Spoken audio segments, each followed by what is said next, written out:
Hustla Nation had a close-knit group of hood dudes that knew the streets, had a good grind and hustle ethic, and threw banging parties. However, for every good man, there's a good woman, and the Diva Squad were definitely the yin to Hustla Nation's yang. Queen, Lil Big Homie's girlfriend, was for the most part the leader of the Diva Squad. She was mixed all kind of races, but despite her fair skin, she identified with black people because her foster mother who raised her. Miss Nora. Although she was only about 5 feet 4 inches, Queen had the personality of a giant in the sense that she wasn't afraid of nothing, and she had her own. Next, there was Winter, the white girl with flavor that worked at Queen's beauty and barber salon. Winter had her own flavor mixed with hood flavor. That worked for her.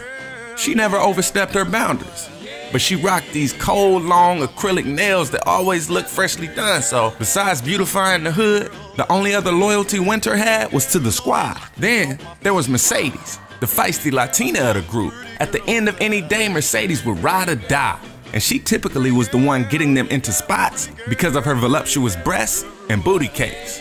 There were other members of the Diva Squad, but only the 3 already mentioned were riding with along in Queen's black Tahoe on their way to Hustla Nation's house for the party that was gonna crack later that night. As the Queen's car crept up the street, that Hustla Nation house was on. Queen spots the neighborhood crackhead and thief, Lulu.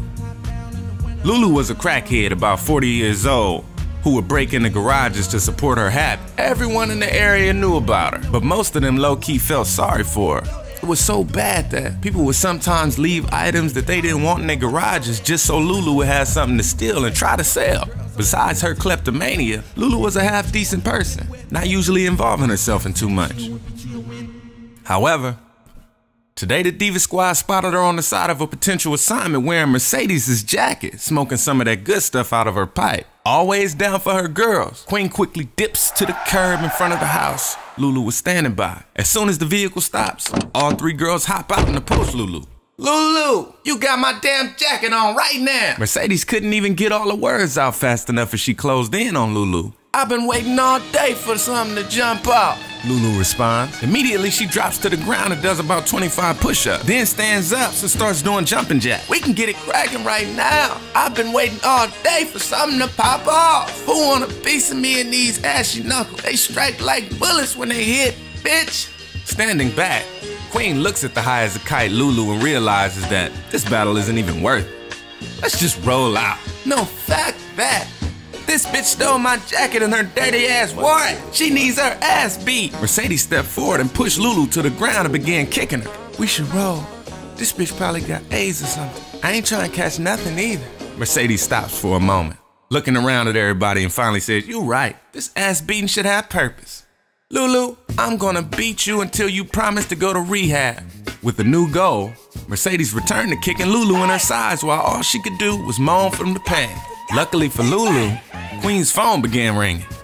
She takes the phone out of her pocket to see that Lil Big Homie is on the caller ID. "Come on, Mercedes, we late. I told you this shit ain't worth it." Queen led the way back to the car while Winter and a reluctant Mercedes, who was still snatching her jacket from Lulu, followed. Lulu lay on the grass moaning, stuttering about going to rehab someday, but not today because she had to go to the hospital. Once she had gotten back to the car, Mercedes couldn't help thinking, "I hope I ruined that bitch's high, and of course, she gets some help." But no sooner than Mercedes closed her car door, she heard Lulu screaming out, "I ain't doing shit! This is Lulu grip on mine, guys, till the day I die!"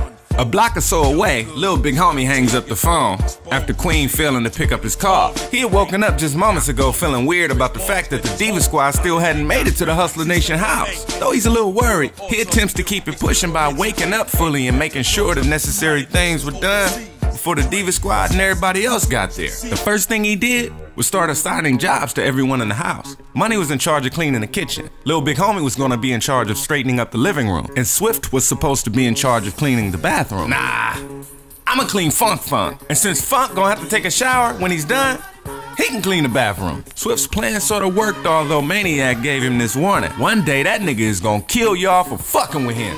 He gave those words of wisdom and headed out to find a dentist to give him something for the excruciating pain he had been feeling in his tooth. About 5 minutes after Maniac leaves the house in search of some relief for his rotting tooth, Travis, aka Sweet Cakes, arrives to the Hustla Nation house. Travis worked for Queen at the beauty shop. His AKA came from everyone's suspicion that he was still in the closet. Though he never came out and admitted that he was actually gay, Travis knew all of the gossip, kept himself particularly groomed, and never hit any of the women around him. Upon Sweet Cake's arrival, the other guys were all cleaning, leaving Puff Puff free to let him in and keep him company. "Why, hello, Sweet Cakes," said Puff Puff. "Oh, how I hate when you call me that. Where's the Diva Squad?" Travis asked, looking around. "Oh, they ain't here yet, and the hustlers are all cleaning for the party. You got anything to blaze?" Travis takes out his sack of weed and rolls up a blunt for him and Puff Puff to smoke. As the blunt is passed back and forth, mainly held in Puff's hand, Puff tells Travis all about his camping trip with his white homies. Puff and 3 of his friends headed up to the mountains for a cool little camping trip. Travis took this time to ask about any lions, tigers, or bears. Oh my! After this comment, Puff went into detail about how he was high off mushrooms and had gone off on a bear trail by himself to smoke a blunt and have a one-on-one with Wilderness. While he was off on his own, he came across a big-ass bear we call Eyes. And I turned to run, and he grabbed me in a bear hug so tight that I dropped my blunt. I decided then that I wasn't in the mood to die. So I grabbed his big bear dick as hard as I could. He yelled and cried like a bitch bear and I ran off, saving my blunt and my ass at the same damn time. Not realizing that Puff had smoked the majority of his blunt while telling the story, a mesmerized Travis cried out, "You lying!" "Nope, not at all. The white homies caught it all on tape. I'll show you later." At that moment, Puff passes the mostly smoked blunt to Travis, who eyes it and realizes that he only got to hit it once. Just as he opens his mouth to give Puff a piece of his mind about his tendency to smoke everybody's weed up, the doorbell rings twice. He gets up to answer it, hoping in his mind that it's Queen and the Divas. Upon looking through the peephole in the door, Travis is glad to see Queen, Winter, and Mercedes looking back. He yells out, "Yes! Sweet Cakes! Let us in this house and stop messing around. You know it's us." Queen yells back. Travis opens the door and explains, "Queen, you know I hate it when you call me Sweet Cakes. My name is Travis." The women laugh as Winter and Mercedes chime in, "Sorry, Sweet Cakes," and continues their fits of laughter. Princess, the stuck-up, fair-skinned, good-haired woman from around the way, also had pulled up along with Queen and the Diva Squad. She was making her way into the house behind them, also laughing at Travis's expense. "Oh, Sweet Cakes, don't get so sensitive. We only playing with you." Once in the house, Queen quickly looked around for Lil Big Homie so that she could give him a big hug and kiss, but more importantly, so they could smoke. Lil Big Homie emerges from the back of the house excited to see Queen. They hug and kiss as he tells her how worried he was that it took them so long to get to the house. "Oh, baby, you was worried? Well, I'm here now and ready to smoke." There's the blunt. Lil Big Homie fishes around in his pockets looking for the half-assed joint he had rolled from the roaches in the ashtrays around the house. After fumbling around for a few minutes, he pulls out the joint and hands it to Queen. "What's this? A Q-tip?"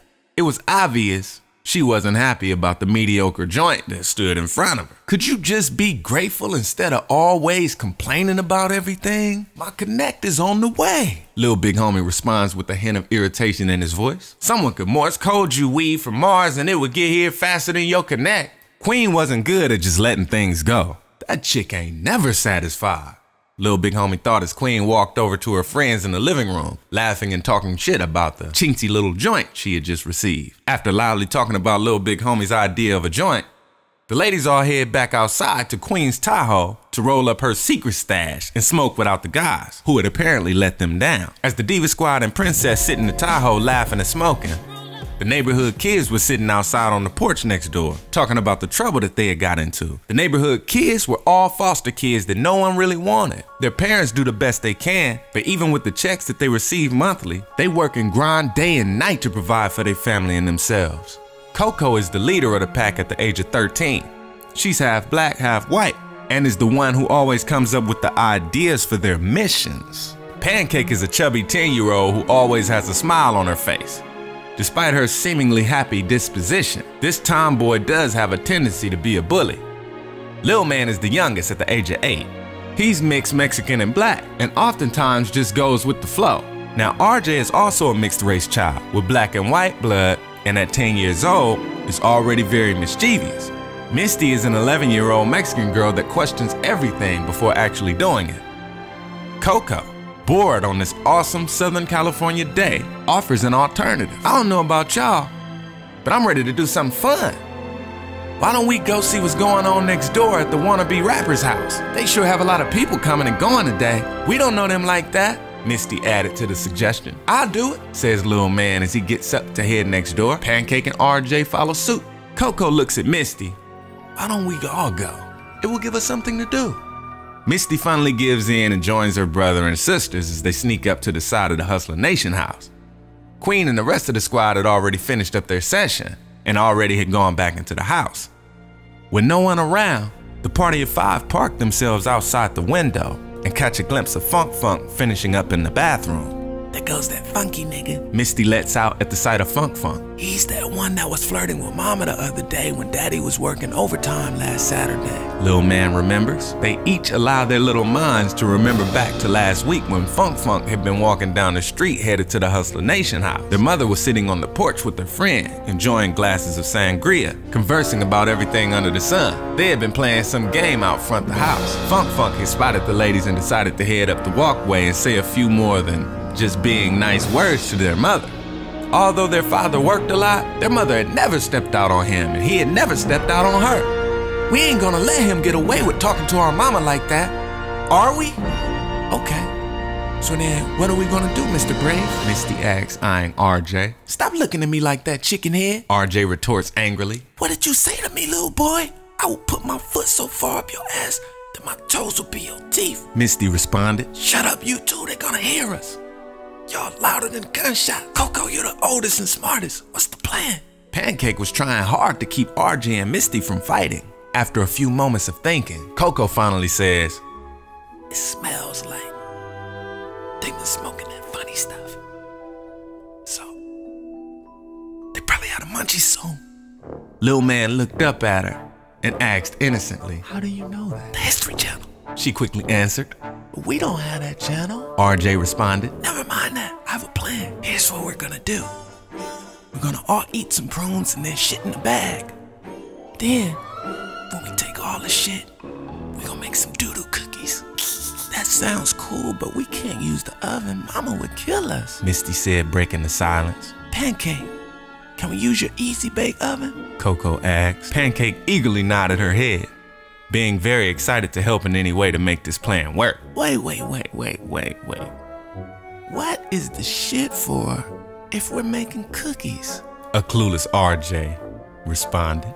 Lil Man shook his head at RJ, having been the youngest and understanding Coco's plan. Pancake finally added, you are slow, RJ. The group heads back to their house and heads for the kitchen. Coco scours the cabinets in search of her mother's big can of prunes. After checking almost every cabinet but two, she finally sees the can and grabs it. She reaches into the can, shelling out about 5 or so prunes each time, handing them to each of her brothers and sisters to eat. Coco grabs a paper bag for each of them to shit in. At first, they all move to the living room and sit on the couch, staring at one another, asking every minute if they had to poop yet. 15 minutes had passed and everyone, even Coco, had begun doubting whether or not their master plan was actually gonna work. Then, at around the 20-minute mark, Lil Man jumped up off the couch explaining, move out the way, I gotta go, I gotta boo-boo. Coco's face lit up as Lil Man headed straight for the bathroom and Pancake, RJ, and Misty began complaining about their stomachs hurting. Without hesitation, Coco headed into the kitchen and started preparing the cookie dough in a large mixing bowl. By this time, the others had lined up outside the bathroom with their bags, anxious to let their treasures go. One by one, they went into the bathroom and emerged with bags full of their own shit. They handed Coco their bags, and she would happily dump the contents into the mixing bowl with the cookie dough. She used an old burnt mixing spoon to stir everything. Knowing that their mission was completed, the spoon would be retired to the trash can. RJ, who was the last one out of the bathroom, headed into the kitchen with his bag and said, with a sense of relief, that's the last of it. This is nasty shit. Pancake and Coco scooped the cookie dough on the small slabs of foil to be placed in the easy bake oven that Misty was preheating. They loaded the first batch and, using an extension cord, sat the oven in the backyard because the horrible stench from the boo-boo cookies was intensified with the heat. and there was no way in hell the neighbor's kids was trying to smell that. As the batches finished, they each helped out by placing them into some of their mother's old candy tins. After a dry start, Coco no longer doubted whether or not her plan was gonna work. The only question was if she was gonna laugh hard enough to pee in her pants or hard enough to poop in her pants.